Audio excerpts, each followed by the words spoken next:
الحمد لله رب العالمين والصلاة والسلام على أشرف المرسلين وعلى آله وأصحابه أجمعين أما بعد أيها الإخوة الكرام نلتقي وإياكم كعادتنا في هذه الليلة المباركة وليلتنا هذه هي الليلة 18 من شهر ذي الحجة لعام 40 و400 وألف للهجرة الموافقة للثامنة عشر من شهر أغسطس لعام 19 و2000 نواصل الحديث في تفسير كلام الله سبحانه وتعالى جزاك الله خير وما زلنا بصدد الكلام في ما يتعلق بسورة العاديات وقد وصلنا إلى قول الله تبارك وتعالى وإنه على ذلك وإنه لحب الخير لشديد وقلنا أن معنى هذه الآية أن الإنسان الكافر الذي يجحد ربه عز وجل ويكفر بنعمه شديد المحبة للمال ومحبته الشديدة للمال تؤدي إلى أن يصير بذلك بخيلا والبخيل بغيض كما ختمنا درسنا بالأمس بفضل الله تبارك وتعالى. Mes très chers frères, nous nous réunissons comme chaque dimanche soir afin de continuer l'exégèse de la parole d'Allah subhanahu wa ta'ala comme nous l'avons fait hier soir et de continuer donc de parler du chapitre coranique intitulé Celle qui court, Al-Adiyat. Nous sommes arrêtés hier soir donc au 8e verset dans lequel Allah subhanahu wa ta'ala dit wa innahu li hubbil khayri la shadid. Et certes, il a un amour du bien très fort. Donc cet être humain dont Allah ta'ala parle dans le 6e verset, innal insana li rabbihi lakanud, certes, l'être humain, le mécréant, est ingrat envers son Seigneur, wa innahu ala dhalika la shahid, et certes Allah est témoin de cela, est témoin de l'ingratitude de l'être humain envers lui, comme l'être humain est lui-même témoin de son ingratitude envers son Seigneur. On dit que les deux sens étaient possibles. Wa innahu, donc l'être humain, celui qui mécroit, li hubbil khayri la shadid. Il a un amour terrible envers les biens, envers ce qu'il possède. Et aussi, la shadid, c'est-à-dire il est avare. Il est avare. Parce que c'est la finalité. On est ingrat envers notre Seigneur dans les biens qu'il nous donne. Ces biens qu'on possède, on les aime énormément, on les aime tellement qu'on ne veut pas s'en séparer. Alors on devient avare. On devient pingre. Juste avant de continuer, j'aimerais faire une petite remarque concernant ce qui vient de se passer. La base, quand on s'adresse aux personnes dans le besoin, c'est de leur parler avec douceur. C'est la base. Allah dit dans le Coran wa amma as-sa'ila fala tanhar. Quant à celui qui demande, ne le repousse pas.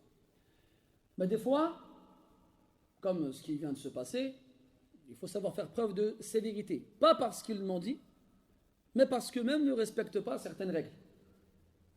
Normalement, les mendiants ne se font pas remarquer. Le simple fait qu'ils restent debout devant la porte de la mosquée suffit pour que les gens comprennent qu'ils sont dans le besoin et qu'il faut les aider. Le problème, c'est qu'aujourd'hui, les gens, ils se battent. Donc, les personnes dans le besoin qui se trouvent au même endroit, qui attendent de l'aide des autres, des fois, certains ont l'impression qu'on donne plus à d'autres. Alors, ça a fait naître entre eux de l'animosité. Comme on a pu le voir dernièrement avec les Eid, des fois, dans certains endroits, on a été donné de la viande aux personnes qui étaient dans le besoin, et puis on a vu des bagarres. Pourquoi ? Parce que les gens, ils ont dit ils l'ont donné à lui, mais pas donné à moi. Donc il faut savoir intervenir. Et la personne qui doit intervenir, c'est l'imam. C'est lui qui a la responsabilité dans la mosquée d'intervenir et de faire preuve de douceur quand il le faut, comme il doit faire preuve de dureté quand il le faut. C'est ça la hikmah. Si l'imam n'intervient pas, n'importe qui le fera. Et on peut s'attendre à al-fawda, à l'anarchie. Et si l'imam il intervient, il est méchant. Il a crié sur des pauvres vieilles dames. Il a fait. على كل حال, c'est pas grave. نحن نتحمل. تعودنا هذا. C'est pas grave, nous on supporte. On joue notre rôle comme on peut. Et on fait ce qu'on doit faire. Que ça plaise ou non. Donc l'imam n'est pas seulement un employé dont le but est de diriger la prière et de ne pas faire plus. Ce n'est pas ça son rôle seulement. Donc il doit être à disposition des gens, leur rendre service, mais surtout il doit jouer le rôle d'éducateur. Et quand on éduque, on ne fait pas forcément des choses qui plaisent aux gens. Comme les enfants, quand on leur apprend. On peut leur apprendre avec le sourire, comme on peut leur apprendre en faisant preuve de sévérité. Donc, quand les gens ne comprennent pas avec la douceur, il faut, comme on dit, changer son fusil d'épaule. Et faire preuve d'une certaine, je ne dirais pas de la dureté, mais d'une certaine rigueur. Et d'une certaine vigueur aussi. Ça, c'était la parenthèse. Parce que j'aime pas, après être intervenu dans ce genre de situation-là, je ne me sens pas bien. Donc j'ai voulu vous en faire part pour m'alléger les chines. Ce n'est pas le pays où les Chinois, c'est le dos. Taïb. Il y a mon cher Ibrahim ici présent, ça fait 2 semaines, qui me dit: tu as oublié un verset. Le 5e verset de la sourate. Quand Allah Ta'ala dit فَأَثَرْنَ بِهِ نَقْعًا. Oui, celui d'après, d'accord. فَوَسَطْنَ بِهِ جَمْعًا. Donc j'en ai parlé en arabe, mais selon lui, je n'ai pas parlé en français. La première fois, je l'ai reconnu, c'est vrai, j'avais oublié. Donc je pensais en avoir parlé hier, mais d'après lui, je n'ai toujours pas parlé. Abdelraouf, il était en train de penser à quelque chose d'autre. Tu n'étais pas là hier? Hier. Tu étais à Dunkerque, toi? Oui, oui. Qu'est-ce que t'en penses, Mohamed, toi? J'en ai parlé. Qu'est-ce que t'en penses, tu étais là hier soir? J'en ai parlé ou pas de ce verset? Toi aussi, tu pensais à autre chose? Khayr, Inch'Allah. فَأَثَرْنَ بِهِ نَقْعًا. Donc, ces chevaux qui courent et qui galopent ont laissé des traces de poussière après leur passage. Bihi, on a dit que le pronom ici revient à la vallée qu'il traverse ou à l'endroit qu'il traverse, même s'il n'est pas évoqué dans le verset ou dans celui qui précède. فَوَسَطْنَ بِهِ جَمْعًا. Ces courses ne s'arrêtent, les courses de ces chevaux qui galopent ne s'arrêtent qu'au milieu du jam', de l'assemblée du groupe de l'armée adverse. C'est bon? Khayr, Inch'Allah. C'est pas grave, moi, vous me dites, j'ai oublié, moi, pas de problème. Pourquoi il a dit ça, c'est mon sahaba radiyallahu anhum, innama anna basharun mithlukum ansa kama tansaun fa idha nasitu fadhakkiruni. C'est le prophète qui dit ça, sallallahu alayhi wa sallam. Je ne suis qu'un homme comme vous. J'oublie comme vous oubliez. Donc quand j'oublie, rappelez-moi. Taïb. Après, on a parlé de Jawab al-Qasam, inna al-insana li rabbihi lakanud. Donc la réponse au serment, certes, l'être humain, soit c'est la nature de l'être humain, tous les fils d'Adam, soit c'est le mécréant, celui qui renie son Seigneur, soit c'est un homme en particulier. Et on a dit que la vie qui paraissait le plus juste, c'est que c'était celui qui renie son Seigneur, celui qui ne croit pas, le mécréant. Il est certes ingrat envers son Seigneur. Il sait se plaindre de son Seigneur quand il lui arrive des problèmes. Par contre, quand son Seigneur lui fait donc sa grâce, là il oublie. Et malheureusement, beaucoup des êtres humains sont comme ça. Le croyant n'est pas censé être comme ça. Comme dans le hadith de Suhayb al-Rumi radiyallahu anhu, عجبا لأمر المؤمن إن أمره كله له خير وليس ذلك لأحد إلا للمؤمن إن أصابته سراء شكر فكان خيرا له وإن أصابته ضراء صبر فكان خيرا له رواه مسلم. Dans le hadith de Abi Yahya Suhayb al-Rumi radiyallahu anhu, le prophète sallallahu alayhi wa sallam, il y a de quoi s'étonner lorsqu'on médite sur l'affaire du croyant. Car tout ce qui lui arrive est pour lui un bien. Mais ça, ce n'est que pour le croyant. Pourquoi? Parce que le croyant, il sait que tout ce qui lui arrive, c'est vient d'Allah subhanahu wa ta'ala. Tout. Alors quand c'est un bien, il le remercie. Il n'oublie pas que le bien vient d'Allah subhanahu wa ta'ala. Et quand c'est un mal, il fait preuve de patience. Et dans les deux cas, lorsqu'il fait preuve de reconnaissance ou de patience, Allah ta'ala lui multiplie la récompense. Alors ce sera pour lui un bien sans aucune limite. Donc le croyant, lui, il n'oublie pas les bienfaits de son Seigneur. Et il ne se plaint pas lorsque son Seigneur l'éprouve. Dans tous les cas, il sait que tout vient d'Allah Azza wa Jal. Quand c'est dur, il patiente et il se rappelle que Allah veut notre bien. Et quand c'est un bien, il est reconnaissant et utilise ce bien dans ce qu'Allah Ta'ala aime. وَإِنَّهُ عَلَى ذَلِكَ لَشَهِيدٌ. Et certes, il est témoin de cela. Qui il? Il y a deux avis possibles. Soit c'est Allah Azza wa Jal, Allah subhanahu wa ta'ala est témoin de l'ingratitude de ses serviteurs. Ou soit c'est l'être humain lui-même, l'ingrat, qui est témoin de son ingratitude. Il en est témoin. Il sait que le bienfait vient d'Allah Azza wa Jal et il refuse de le remercier. Limite, il sent qu'il le mérite et qu'il n'y a pas d'autre alternative possible. C'est comme Qaroun quand on lui a dit La tafrahin Allah la yuhibbul farihin, ne fais pas preuve de gloriole, ne sois pas trop joyeux, Allah n'aime pas ceux qui sont joyeux pour rien. Il a répondu Innama utituhu ala ilmin indi. Ce bien dont je dispose, je l'ai obtenu juste parce que j'ai une science que je possède et que personne d'autre n'a. Donc lui il dit ça, c'est grâce à moi que j'ai eu ça. C'est pas forcément parce que Allah me l'a donné, c'est parce que je le méritais. Là, et enfin, وَإِنَّهُ لِحُبِّ الْخَيْرِ لَشَدِيدٌ. Et certes, il aime les biens qu'il possède énormément, terriblement. Et on avait parlé, nous, des chevaux et des chameaux qui font partie des biens les plus précieux chez les gens, à l'époque. Aujourd'hui, on pourrait dire les voitures, les moyens de locomotion. C'est quand même, pour la plupart des gens, un investissement. Quand on a des revenus assez modérés, assez modestes, on fait attention aux moyens de locomotion qu'on va avoir. Parce que généralement, nous, on a tendance à chercher dans le bon coin les voitures les moins chères. Une Clio, une Twingo, un truc comme ça, à 1000 euros, 1500 euros, quand tu ne gagnes pas beaucoup. Puis tu t'achètes une voiture pas chère et toutes les deux semaines, tu es au garage. Joint de culasse, l'alternateur, vous connaissez ces trucs-là mieux que moi. À la fin, tu te dis quoi? J'aurais dû mettre plus d'argent, acheter une voiture plus fiable, et moi, j'aurais moins eu de problème. D'ailleurs, le prophète sallallahu alayhi wa sallam, parmi les choses dans lesquelles on peut envier son frère, une monture respectable, une monture confortable. Quand tu vois ton frère, il a une monture respectable, honorable et confortable, tu peux l'envier dans le bien, bien sûr. Quand on parle d'envier dans le bien, c'est de ne pas souhaiter qu'Allah l'en prive. Tu dois souhaiter le bien pour ton frère et si possible souhaiter la même chose pour toi-même. Donc, les chevaux et les chameaux faisaient partie des biens les plus précieux chez les Arabes. Et Allah Ta'ala en parle dans une circonstance particulière lors de l'attaque.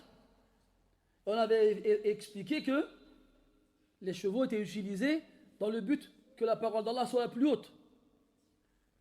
Et que le soleil se lève et se couche sur un pays dans lequel on n'adore qu'Allah subhanahu wa ta'ala. Mais les gens aiment tellement leurs biens qu'au lieu de s'en servir dans ce qu'Allah il aime, ils s'en servent dans ce que eux ils aiment, jusqu'à devenir avares et ne plus vouloir les dépenser dans ce qu'Allah ta'ala aime. L'imam Ahmed rahimahullah ta'ala il disait l'argent tu ne le possèdes que quand tu le donnes. المال لا تملكه حتى تنفقه فإذا أبقيته كنت أنت له. L'argent, tu ne le possèdes que quand tu l'as donné. Quand tu le gardes, c'est lui qui te possède. C'est lui qui te possède. Donc toi, tu veux garder l'argent et à la fin, c'est l'argent qui t'a gardé. يقول الإنسان يقول ابن آدم مالي مالي. L'être humain, tout ce qu'il sait dire, c'est mon bien, ce que je possède. وليس من مالك. Et tu ne possèdes de tes biens que ce que tu as mangé et digéré, ce que tu as porté et délaissé, et ce que tu as dépensé pour Allah Azza wa Jal et que tu retrouveras auprès de lui. أو كما قال عليه الصلاة والسلام. Donc l'argent que tu retrouveras, c'est ce que tu as dépensé pour Allah Azza wa Jal. Si tu l'as dépensé pour toi-même ou pour autre chose, tu ne le retrouveras pas. وَإِنَّهُ لِحُبِّ الْخَيْرِ لَشَدِيدٌ. Puis, on avance dans la sourate. C'est bon, il ne manque plus rien. وَإِنَّهُ لِحُبِّ الْخَيْرِ لَشَدِيدٌ أَفَلَا يَعْلَمُ إِذَا بُعْثِرَ مَا فِي الْقُبُورِ. الفاء للتفريع، ولا هنا للتنبيه وليست للنهي أو للنفي. أفلا يعلم، فإذا علمت هذا كله أن الإنسان كنود كفور بربه عز وجل، يجحد نعمه ويشهد على نفسه بذلك، وأنه شديد المحبة لماله، مع أن المال لله عز وجل، وآتوهم من مال الله الذي آتاكم، ويصبح بذلك من أبخل البخلاء. أفلا يعلم هذا الإنسان الكافر الكنود الجاحد البخيل إذا بعثر ما في القبور. بعثر أي قلب، وهو أن تجعل أسفل الشيء أعلاه، هذا معنى البعثرة، يعني التقلب الشديد. أفلا يعلم إذا بعثر ما في القبور. ما في القبور أي هذه الجثث، هؤلاء الموتى الذين طال رقودهم في قبورهم. سيأتي عليهم يوم من الدهر يأمرهم الله تبارك وتعالى بالخروج، فيخرجون من قبورهم كأنهم إلى نصب يوفضون، في قراءة كأنهم إلى نصب يوفضون. فيخرجون من قبورهم متبعثرين، هذا يتجه إلى هذه الجهة والآخر يتجه إلى الجهة المعاكسة، كما سنراه في سورة القارعة بإذن الله تعالى. يخرجون من قبورهم من غير تنظيم، متبعثرين. فلا يعلم إذا بعثر ما في القبور. وبعثر مبني لما لم يسمى فاعله، وطبعا الذي سيبعثر ما في القبور هو الله سبحانه وتعالى. يأمر الناس أو يأمر الأرواح فتعود إلى أجسادها، فيحيا الناس بعد مماتهم، ويخرجون من قبورهم حفاة عراة غرلا. أفلا يعلم إذا بعثر ما في القبور وحصل ما في الصدور. وحصل أي أبرز وميز وبين ما في الصدور. فكما أن الله تبارك وتعالى أخرج ما في القبور فظهر ما كان في بطن الأرض، فسيخرج الله تبارك وتعالى ما في صدور العالمين، فسيظهر ما كان الناس يكتمونه في صدورهم. وكان الله عز وجل وحده المطلع على ما في الصدور في هذه الدنيا، أما في الآخرة فلا يخفى شيء على أحد إلا المؤمن الذي يضع الله عز وجل عليه كنفه فيستره بستره، بحيث لا يسمع أحد ما يدور بين الله عز وجل وعبده من كلام. أفلا يعلم، ذكر الله عز وجل العلم لأن الناس يعلمون هذا، المؤمنون يعلمون ويؤمنون بأن الله عز وجل سيحييهم بعد مماتهم وسيحشرهم يوم القيامة. هذا علم لا بد أن يتلوه عمل. أنت الآن تؤمن بالبعث والنشور، تؤمن بأن الناس سيخرجون من القبور، فما ثمرة هذا العلم؟ ما ثمرة علمك بأنك بعد أن نفخ إسرافيل في الصور ستحيا من جديد؟ هذه رسالة من الله عز وجل يقسم في هذه السورة بأنفس الأشياء إلى الإنسان وهو المال، ثم يذكره ربه عز وجل بكفره نعمه يعني بكفر الإنسان نعم ربه عز وجل وجحوده إياه. ويذكره أيضا بمحبته الشديدة للمال، مع أن الله عز وجل أودع هذا المال بين يدي الإنسان لينظر ماذا يفعل به، أينفقه في طاعته أم ينفقه لنفسه. فإذا علمت هذا، ماذا أنت صانع؟ ماذا أنت فاعل؟ ماذا أعددت لهذا اليوم الذي ستخرج فيه من قبرك من غير ثياب يستر بدنك، من غير نعال يحمي قدمك، كما خلقك الله عز وجل أول مرة أنشأك من جديد. لأجل ماذا؟ لأجل أن يحاسبك ويجازيك، ثم تصير إما إلى الجنة وإما إلى النار. فثمرة العلم العمل. أما علم بلا عمل فوبال على صاحبه، وعالم بعلمه لم يعملا معذب من قبل عباد الوثن. فإياك أن تكون ممن علمه الله عز وجل هذه الأشياء فلم تنتفع بهذا العلم، فلم تنتفع بهذا العلم. لذلك جعل الله عز وجل ما كان مخفيا في صدور الناس في هذه الدنيا ظاهرا يوم القيامة. قال الله عز وجل: يوم تبلى السرائر. وقال سبحانه: وبدا لهم من الله ما لم يكونوا يحتسبون. وقال عز وجل: يومئذ تعرضون لا تخفى منكم خافية. لا شيء، لا شيء. فاستعدوا لهذا اليوم العظيم، وأعدوا لأنفسكم ما تجيبون به على أسئلة ربكم وهو يحاسبكم سبحانه وتعالى. ومن الأسئلة التي سيطرحها عليكم المال: من أين اكتسبته وفيما أنفقته؟ فأعد لهذين السؤالين جوابا، وأعد للجواب إخلاصا، وأعد للجواب صوابا، وأعد للصواب إخلاصا لا رياء. أفلا يعلم إذا بعثر ما في القبور. Donc on a déjà vu de nombreuses fois que les lettres dans les versets en arabe ont chacune, leur sens.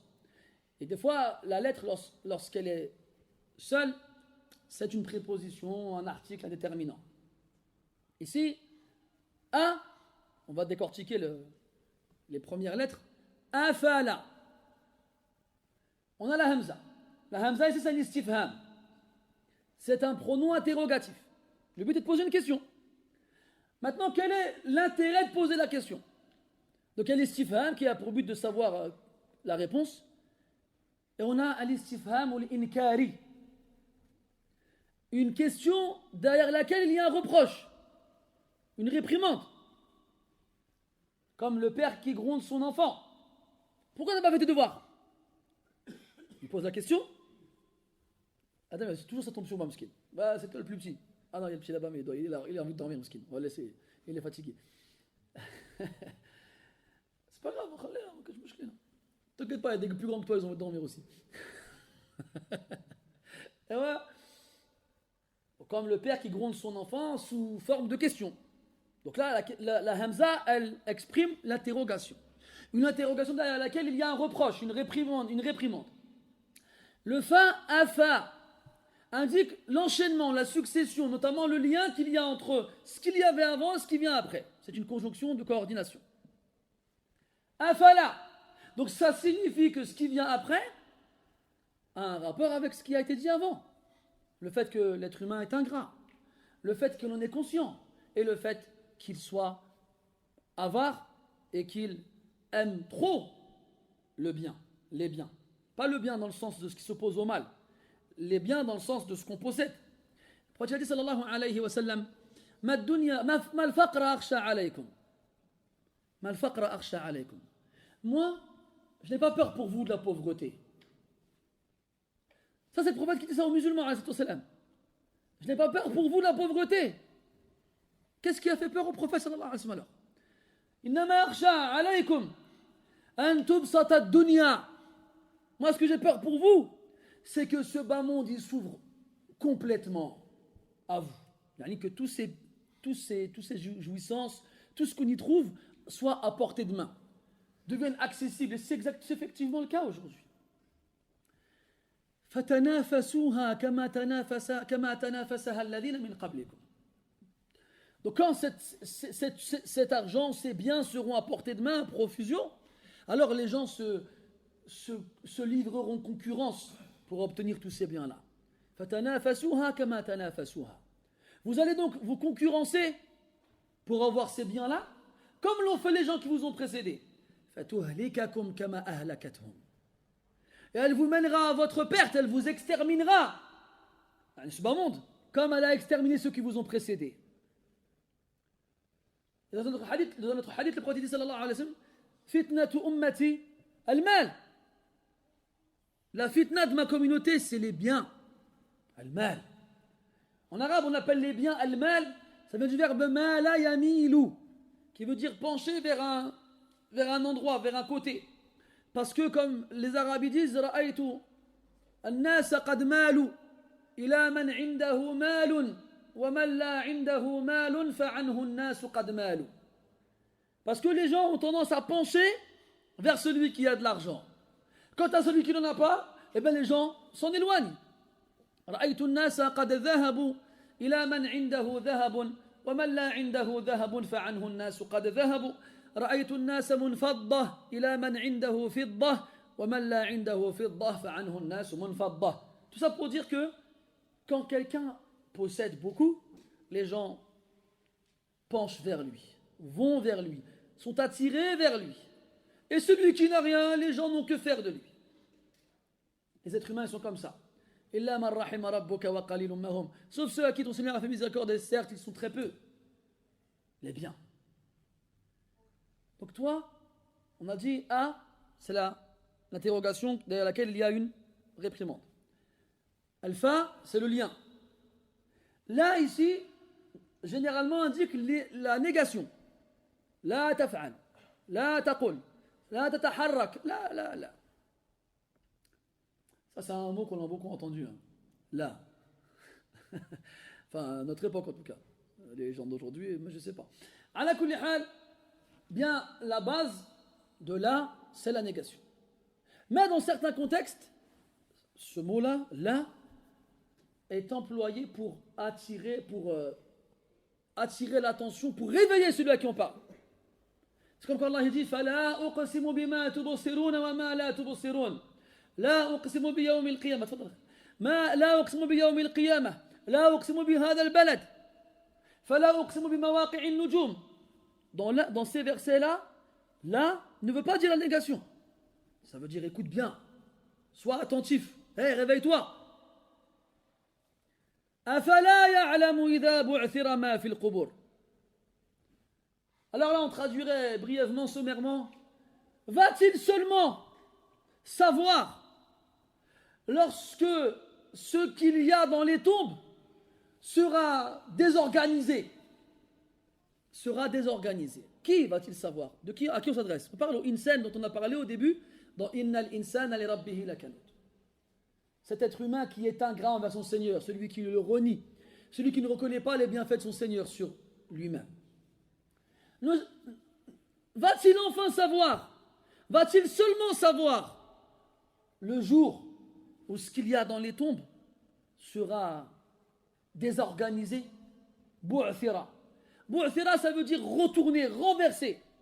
Ce qui est en bas, le mettre en haut. Faire sortir de façon désorganisée. Ça fait référence au jour de la résurrection, le jour où Allah Azza wa Jalla ordonnera à l'ange Israfil de souffler dans la trompe, dans l'instrument, dans le corps, et ainsi les âmes retourneront dans leur corps et sortiront de la terre. Lorsqu'ils sortiront de la terre, sans vêtements pour couvrir leur corps, sans chaussures pour protéger leurs pieds, comme Allah les a créés la première fois, alors ils seront perplexes, ils seront stoïques, ils auront le regard hagard, ils ne sauront pas où ils sont, ni ce qu'ils font là, ni pourquoi ils sont là.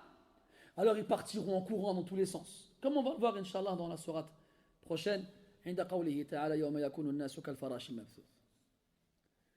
partiront dans tous les sens.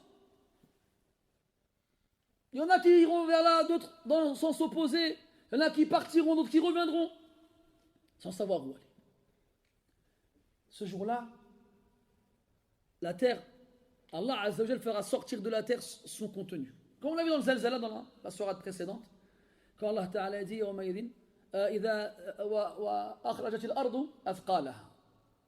et la terre se fera sortir d'elle ses fardeaux. Donc ce jour-là, il y a deux choses exceptionnelles qui vont arriver. Les corps sortiront de la terre et les secrets cachés dans les poitrines seront dévoilés. Plus rien ne sera caché, plus rien ne sera dissimulé. Et subhanallah, regardez la succession des deux versets et la ressemblance qu'on trouve entre eux.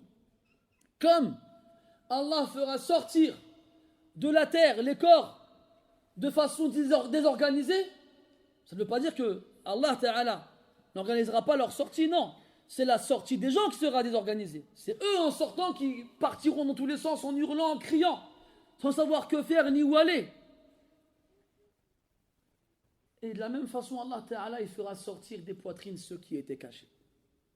Ici-bas, il n'y a qu'Allah Subhanahu wa Ta'ala qui connaît le contenu des poitrines. Inna Allah alimun bidati as-sudur. Vous savez, Al-Hajjaj ibn Yusuf al-Thaqafi, un gouverneur de la fin du 1er siècle de l'Égypte, qui était connu pour être un dictateur injuste, qui faisait couler le sang sans aucun droit. Il était méprisé par la population. Et c'était lui, à Wasit. Wasit est une ville qui est entre le Basra et le Koufa en Irak. C'est lui qui, lorsqu'il était gouverneur de la province de l'Irak, à la tradition des gouverneurs à l'époque, c'est lui qui dirigeait la prière du vendredi.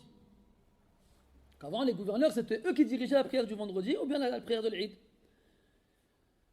Un jour, il vient le vendredi pour faire la khutbah comme d'habitude et il voulait monter sur le minbar. Il a trouvé écrit sur le minbar Tamatta' bi kufrika qalilan innaka min ashabin nar. C'est du Coran. Ça veut dire profite bien de ta mécréance, tu feras partie des gens de l'enfer. Et lui, il a sorti de quoi écrire sur le minbar lui aussi. Donc il y a quelqu'un qui l'a attaqué avec un verset, et lui il a répondu avec un verset. Il a écrit à son tour Moutu bi ghayzikum inna Allaha alimun bi dhati as-sudur. Il a écrit mourrez par votre rage. Certes, seul Allah connaît le contenu des poitrines. Et ça, ça c'est le genre d'anecdote qu'on évoque dans les réponses qui font taire. Quand quelqu'un il t'attaque et tu lui réponds que il ne sait pas quoi répondre. Il n'y a plus rien dans sa bouche. Comme Ibrahim avec un Numrud. Numrud, il a voulu répondre, il n'a pas trouvé de réponse. Donc des fois, lors du débat, lors de l'attaque verbale, eh bien, il y en a un qui a le dessus sur l'autre. On appelle ça Jawabun Muskit. C'est une réponse qui fait taire. Et donc là, il a écrit قُلْ مُوتُوا بِغَيْظِكُمْ إِنَّ اللَّهَ عَلِيمٌ بِذَاتِ الصُّدُورِ. Et ce qui est étonnant avec le Hajjaj ibn Yusuf, c'est que même s'il a écrit d'une encre indélébile dans les livres d'histoire ses crimes et ses méfaits, avant de mourir, il était en train d'agoniser. Il a dit Ya Allah, innahum yaz'umuna annaka lan taghfira li wa ana arju an taghfira li wa anta arhamur rahimin. Thumma qubida ala hadhihi al-kalimat. Il a dit Ya Allah, tous y prétendent que tu ne me pardonneras jamais. Et moi j'espère que tu me pardonneras parce que tu es le plus miséricordieux des miséricordieux. Puis il est mort. C'était ses dernières paroles. Alors les gens, quand ils ont appris la mort de Al-Hajjaj, ils étaient heureux. Ils ont fait sujoud shukr. Ibrahim al-Nakha'i, rahimahullah, il a fait sujoud shukr quand on lui a dit que Al-Hajjaj, il était mort. Et ils ont été voir Al-Hassan al-Basri. et d'autres, des imams de l'époque. Et ils lui ont rapporté ce qu'il avait dit à Al-Hajjaj avant de mourir. Ils ont dit quoi? Ils ont mordu leurs lèvres. Ah wa haqqan qalaha? Sérieux, il a vraiment dit ça? Naam, sami'tuhu bi ummi udhunay. Je l'ai entendu avec mes propres oreilles. Ça y est, khlas, c'est bon. Avec une parole pareille, il ne pouvait plus dire ça y est, Hada, il est fichu. Dans tous les cas, on ne peut pas dire Hada, il est fichu. Tant qu'il ne fait pas un péché qui fait sortir de l'islam, même si les péchés qu'il fait sont gravissimes, il faut savoir quels sont les péchés qui font sortir de l'islam et ceux qui ne le font pas. Et ça, c'est pas tout le monde qui le sait. Généralement, les gens, ils se trompent beaucoup à ce sujet-là.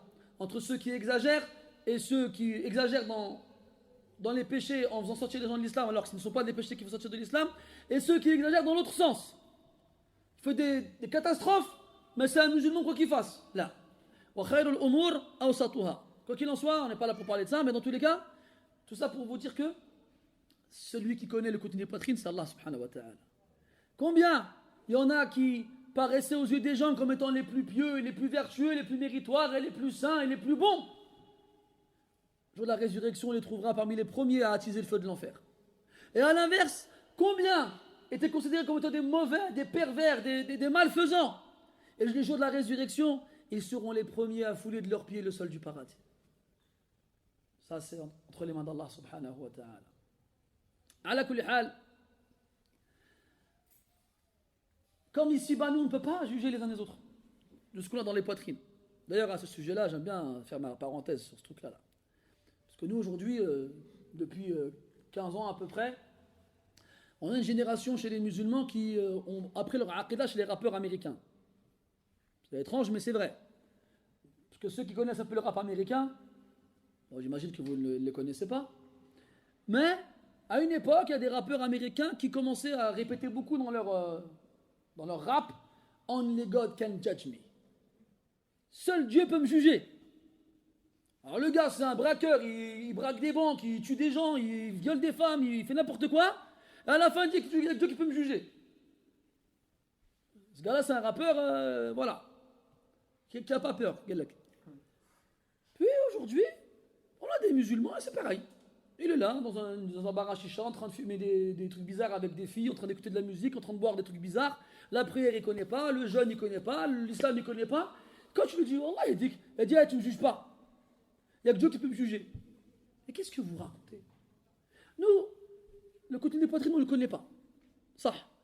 C'est Allah Azza wa Jalla qui sait ce qu'il y a dans les cœurs. Par contre, on se base sur les actes. On se base sur les paroles. Et on te jugera par rapport à ce que tu dis ou par rapport à ce que tu fais. Hein, quand tu brûles un feu rouge, en pensant que la police n'est pas là. Et, oui. T'as vu, j'imite bien les gyrophares. Mince, ils étaient là, je ne les avais pas vus. Tu t'arrêtes. Qu'est-ce qu'ils te disent en premier, les policiers, quand ils t'arrêtent? Ils te disent quoi? T'as pas le permis, toi? Ils te disent quoi? Barakallahu fik. Est-ce que vous savez pourquoi je vous arrête? C'est-à-dire, il te met toi au pied du mur pour que tu reconnaisses l'erreur que tu as commise. Oui, j'ai brûlé un feu rouge. Ah d'accord, au papier s'il vous plaît. Si tu vas au tribunal parce que tu es accusé de vol, après le jugement, ça et la sentence tombe, tu es coupable. Eh bien, tu seras quoi? Un voleur. Pour un crime, un meurtre par exemple, un meurtrier. Non, les musulmans, non, il fait tout et n'importe quoi. Tu ne me juges pas. Si, je te juge. Si, je juge tes actes. Toi, ton intention, ce qu'il y a dans ton cœur, je ne rentre pas dedans. Mais tes actes, tu ne peux pas m'empêcher de les juger. Le menteur, celui qui ment, c'est un menteur. Celui qui vole, c'est un voleur. Celui qui tue, c'est un tueur. Et ainsi de suite. Alors arrêtez avec vos cours de aqidah dispensés par les rappeurs de la West Coast. Hein? Le Wu-Tang Clan et compagnie, pour ceux des années 80 et des années 90. Il faut arrêter, subhanallah. Notre aqidah, on l'apprend du kitab et de la sunna. Notre croyance. Comment on doit croire en Allah Azza wa Jal? Comment on doit croire en tant que musulman? On ne prend pas ça dans des chansons de rap chantées par des gens qui font n'importe quoi, qui sont morts dans des fusillades. Subhanallah. Avec autant de grammes d'alcool dans le sang qu'il y en avait dans leur bouteille. C'est eux nos modèles maintenant. Non, tu ne me juges pas. Elle met une mini-jupe, elle fait un brushing tous les matins, elle met du parfum, mais tu ne la juges pas. Ajib. Après, j'ai dit ça, il'anuhunna fa innahunna mal'unat. C'est un hadith, ça. Maudissez-les, car elles sont maudites. Là, donc, les dévergondés. Toi, tu l'as maudit, tu ne me juges pas. Hein. J'ai une mini-jupe, mais mon cœur, il est meilleur que le tien. Masha'Allah. C'est elle être juge à la fin, en fait. C'est elle être juge. Comment on en a vu des comme ça, des brushing gays comme ça, là. Elles vont voir les femmes en hijab, elles leur disent quoi? Il n'y a pas de différence entre nous. Même je peux être meilleur que toi, moi. Masha'Allah, zouinad. Mais pourquoi on se prend la tête, les frères? Pourquoi on a des barbes et des qamis et des shashiyas et on va à la mosquée? Pourquoi? Nous aussi, on va aller avec eux. Faut arrêter, subhanallah. C'est quoi cette logique, ça? Quelle est cette logique? هذا لعمري في القياس بديع. Et wallah. Ça, c'est illogique de croire une chose pareille. C'est illogique. Mais ça les rassure. Ça les console dans leur état. Ils sont contents. Ils ont trouvé un échappatoire. On dit un ou une échappatoire? Ils ont une échappatoire? Ils ont trouvé une issue de sortie. Ah ben je te crois. Hein. Je vais vérifier après, mais je te crois quand même. Et ouais. Et malheureusement, quand eux ils disent ça aux autres, ben ils restent comme ça, et bouche bée, ils disent ah ouais c'est vrai. Tupac il avait raison. Voilà, Ajibat. Voilà, c'est exceptionnel. Exceptionnel qu'on vive une époque où les gens ils apprennent leur aqidah avec Jean-Pierre Pernaut au TF1 et Tupac dans la West Coast. Voilà, Hajib. Et quand toi tu viens dans une mosquée, t'es là, tu dis aux gens, Qala Allah, Qala Rasoul, Qala As-Salaf, Qala As-Sahaba, et dis-lui c'est un radicaliste, extrémiste, islamiste, intégriste, tout ce qui finit par iste. Subhanallah. Et Wallah, Zamanul Fitan. C'est pas l'époque où, comme le prophète sallam, Yusbihu al-ma'ruf munkara, wal-munkaru ma'rufa. Une époque où le bien deviendra mauvais, et le mauvais deviendra bien. Et le menteur, on le croira. Et celui qui dit la vérité, on le traitera de menteur. Et celui à qui on fait confiance, on ne lui fera plus confiance. Et celui qui n'est pas de confiance, on lui fera confiance. Et pour finir, prendra la parole parmi eux, Ar-Ruwaybidah. Celui qui est au courant de rien, mais qui donne son avis sur tout. Comme on a sur Twitter, Insta, je sais pas quoi, et Snap, je sais pas quoi. Et Face, je sais pas quoi. Et tous les trucs dans lesquels nous perdons malheureusement beaucoup de temps. Donc aujourd'hui, na'am, il n'y a qu'Allah subhanahu wa ta'ala qui connaît le contenu des poitrines. Personne d'autre. Et comme il a été dit, innal wujuha ala al-qulubi shawahidu. Sachez que les visages sont des témoins de ce qu'il y a dans les cœurs. Et le prophète dit sallallahu alayhi wa sallam qu'il y a dans le corps un morceau de chair. Lorsqu'il est bon, tout le corps il est bon. Et lorsqu'il est mauvais, tout le corps il est mauvais. Quel est-il? Le cœur. Donc ce qui prouve que le cœur il est bon, c'est que le corps il est bon. Un corps qui se soumet à son Seigneur à travers son obéissance et son adoration. Une langue qui se soumet à son Seigneur à travers sa gratitude, son remerciement, sa reconnaissance et surtout son évocation, la lecture du Coran, sa glorification, sa louange et ainsi de suite. Des yeux avec lesquels il adore Allah, des oreilles avec lesquelles il adore Allah, des doigts, des mains, des pieds, tout un corps qui est entièrement dédié et consacré à son Seigneur subhanahu wa ta'ala. Quand tu vois un corps comme ça, alors juge que son cœur il est bon. Comme le prophète a dit sallallahu alayhi wa sallam. Et à l'inverse, quand tu vois un corps dans lequel il n'y a rien de bon, eh bien juge que le cœur il n'est pas bon. Parce que le cœur est le chef de cette armée. Quand le chef il est droit, l'armée elle est droite. Et quand le chef il est mauvais, l'armée elle suit son chef. على كل حال أفلا يعلم إذا بعثر ما في القبور وحصل ما في الصدور.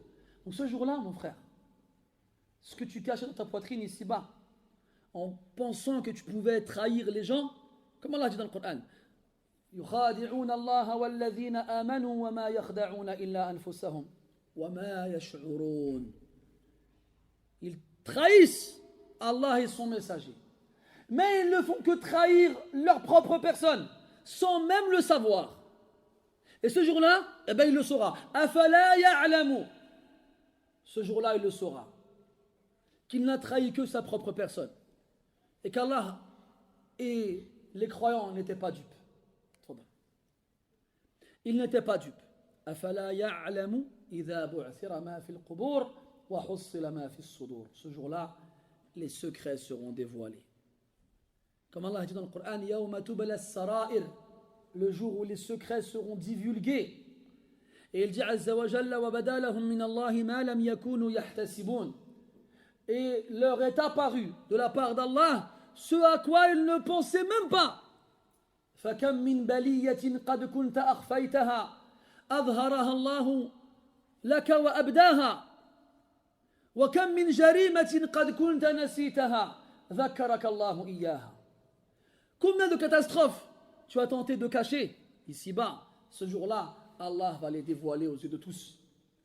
Combien de crimes tu as commis et tu as oublié, ce jour-là, Allah te les rappellera. Sauf pour le croyant. Le croyant, Allah Azza wa Jalla, il le préservera des yeux et des oreilles des gens autour de lui.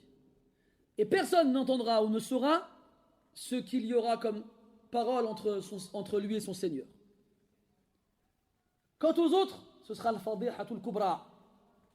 Ce sera le scandale ultime. Imagine-toi. Tu as toute ta vie tenté d'avoir une bonne figure auprès de tes proches, tes parents, tes enfants, ton épouse, tes amis, tes collègues au travail, tes camarades de classe. Et tout le monde pensait du bien de toi. Et avait une bonne opinion de toi. Et ce jour-là, tout le monde sera présent lors de ton jugement si Allah ne t'a pas préservé à ce qu'ils entendent et voient ce qu'il se passe. Et ils entendront, tu as menti, tu as volé, tu as trahi, tu as caché, tu as été hypocrite et tu n'as pas fait la prière quand les gens n'étaient pas là et tu as forniqué et tu as fait ci et tu as fait ça. Et là les gens feront, oh, lui, alors qu'ici-bas on le voyait à la mosquée tous les jours et puis c'était lui qui nous disait faites pas ci, faites pas ça.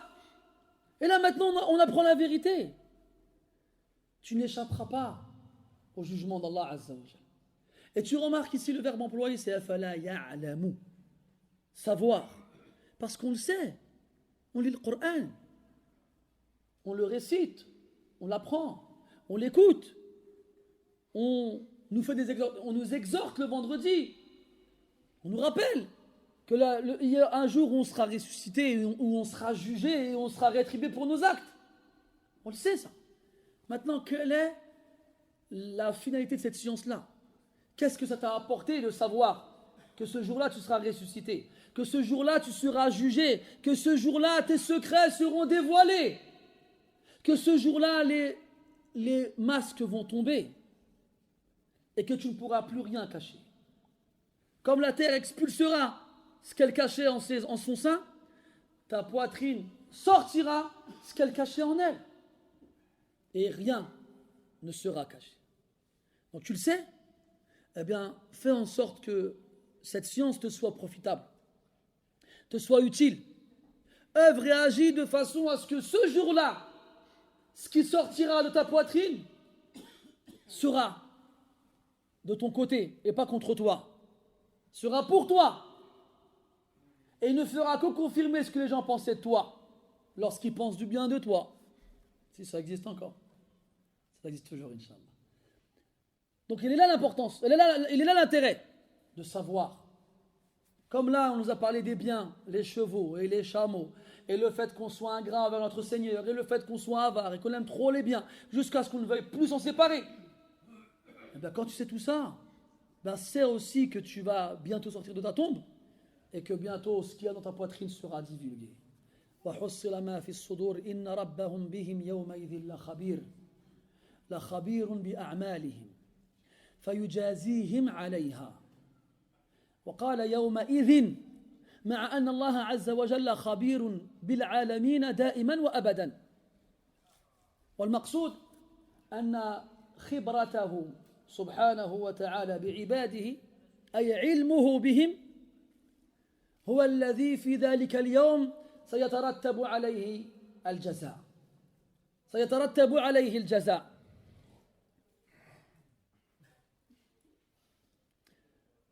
إن ربهم بهم يومئذ لخبير. بهم كذلك الجار والمجرور متعلقان إن ربهم بهم يومئذ لخبير. فهناك تقديم وتأخير يفيد الحصر، ويومئذ يفيد أن علمه سبحانه وتعالى بهم في ذلك اليوم هو الذي سيترتب عليه الجزاء، خلافا لعلمه سبحانه وتعالى في الدنيا الذي لا يترتب عليه الجزاء، إنما يكون الجزاء يوم الجزاء.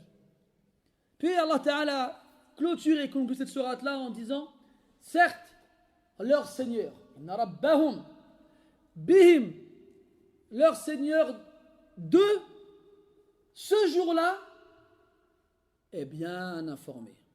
Al-Khabir, c'est celui qui est bien informé. Al-Khubra, ou al-Khubr en arabe, bima'na al-ilm, ça veut dire la science. C'est un des synonymes de la science. Allah Ta'ala min asma'ihi al-alim, celui l'omniscient, Al-Khabir, le bien informé. Et c'est des sens qui sont proches l'un de l'autre. Certes, leur Seigneur, de qui? De ceux qui sortiront de leur tombe, de la façon c'était précédemment. Ceux dont on fera sortir tous les secrets de leur poitrine, jusqu'à ce que plus rien ne reste caché. Cela, Allah Ta'ala, il est bien informé d'eux. Et il dit ce jour-là, le jour où ils sortiront de leur tombe, le jour où les secrets cachés dans leur poitrine seront divulgués, ce jour-là, Allah, il est bien informé de leurs actions. Il sait bien ce qu'ils ont fait. Très bien. Mais là, on est en mesure de se poser la question, pourquoi Yawma idhin, ce jour-là? Et ça, mes frères, quand vous lisez le Coran, il faut être attentif. Quand je dis vous, bien entendu, je me mets dans le premier. Je ne suis pas vous et moi, je suis exclu. Non, nous tous, bien entendu. Mais là, comme je me mets dans la position de celui qui conseille, je dis vous. Bon, vous avez compris le mot. Donc, lorsqu'on lit le Coran, on nous demande d'être très attentif sur le moindre mot. Exemple. Allah dit dans le Coran, وَيَحْمِلُ عَرْشَ رَبِّكَ فَوْقَهُمْ أكمل يومئذ ثمانية. Donc quand tu demandes aux gens combien d'anges portent le trône d'Allah Azza wa Jal, ils vont dire 8, parce qu'Allah dit dans le Coran وَيَحْمِلُ عَرْشَ رَبِّكَ فَوْقَهُمْ يَوْمَئِذٍ ثمانية. Ce jour-là porteront le trône de ton Seigneur 8. Mais il a dit يومئذ, ce jour-là. Et les savants, ils ont compris qu'en fait, c'est seulement au jour de la résurrection qu'ils seront 8. En dehors de ce jour-là, ils ne sont pas 8. Sinon, Yawmaïdin, ici, il n'aurait pas d'intérêt. S'ils sont toujours 8, que ce soit le jour de la résurrection ou avant, pourquoi rajouter Yawmaïdin, ce jour-là? Ce jour-là, ils seront 8. Mais en dehors de ça, ils sont 4. Et un autre cas, comme quoi il y aura 8 rangées d'anges. C'est même pas 8, c'est des milliards, un nombre indescriptible, incalculable d'anges qui seront divisés en 8 rangées. Mais ça, c'est un avis qui existe, même si l'avis le plus connu, c'est 8 anges. Yawma idhin. Ou bien encore, dans l'autre sourate, Allah Ta'ala dit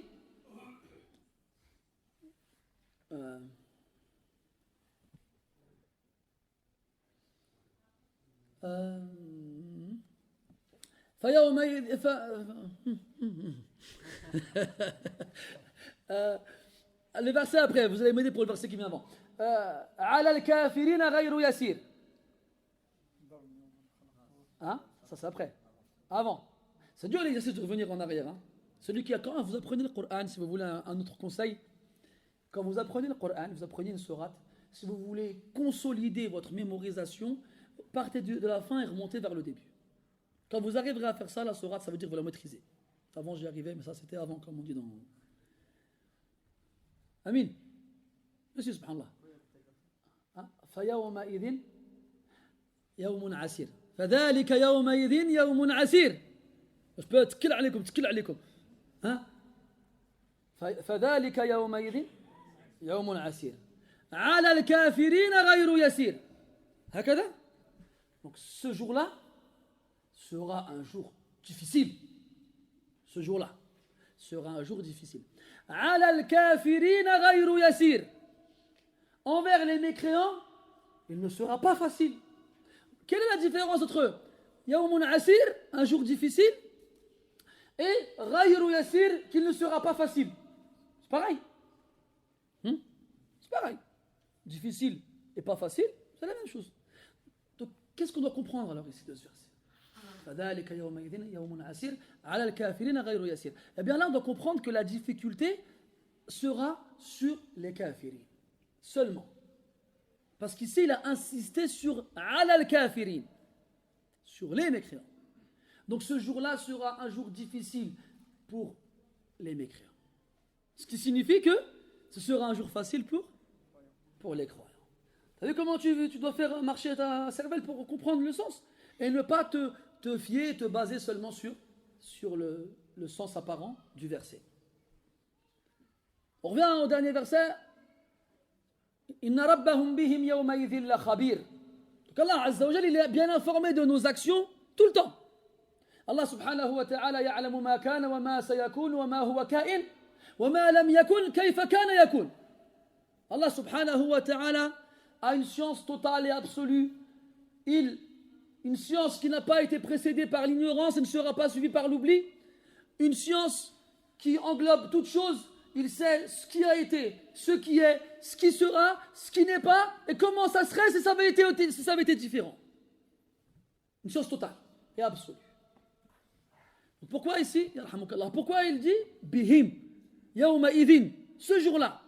Parce que, on l'a déjà vu dans certains cours, cette science qu'Allah tabaraka wa ta'ala a de façon absolue, la rétribution qui en résultera n'aura lieu que le jour de la résurrection. Ici-bas, Allah subhanahu wa ta'ala sait tout de tout. Tfadal. Mais la rétribution définitive n'a pas encore été donnée. Elle aura lieu le jour de la résurrection. D'où le fait d'avoir insisté en rajoutant Yawma idhin, ce jour-là. Parce que ce jour-là, cette science, elle donnera un résultat qui est la rétribution. Et de la même façon, tu dois te rappeler, toi, que la science que tu obtiens jour après jour, la science derrière laquelle tu cours, la science que tu convoites et que tu désires obtenir, sache qu'elle sera soit ton ami, soit ton ennemi, soit ton allié, soit celui qui te mènera à ta perte. Et toute personne qui dispose de science et qui ne l'applique pas, qu'il sache qu'il sera châtié avant ceux qui adoraient les statues.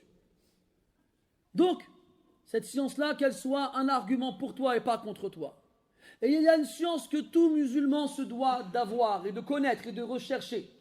Il a l'obligation, tout ce qui touche à sa croyance et tout ce qui touche à ses obligations. Et tous les croyants se doivent de connaître ce en quoi ils doivent croire. Tu sais que Allah te fera mourir et qu'il te ressuscitera pour te juger, alors que cette science-là donne naissance à une action. Prépare-toi pour ce jour-là. Tu sais que ce jour-là, on va t'interroger, alors prépare les questions. Et n'oublie pas que cette sourate-là tourne autour des biens et de l'amour qu'on a des biens. Et de ce qu'on fait des biens. Ces biens-là qui nous font devenir ingrats envers notre Seigneur et nous font devenir avares. Deux choses qu'Allah n'aime pas et déteste voir chez ses serviteurs. Alors sers-toi de ce qu'Allah t'a donné pour qu'Allah t'aime et t'agrée. Pas pour que le jour de la résurrection, ce qu'il t'a donné soit un argument contre toi. وبهذا تم تفسيرنا لهذه السورة. نسأل الله تبارك وتعالى أن يبارك لنا في ما أخذنا منها وأن يجعلنا ممن استفاد وانتفع بما تعلمناه. Demande à Allah Azza wa Jalla de nous faire profiter de cette science qu'on a pu prendre avec cette sourate-là et d'en faire un argument pour nous et pas contre nous.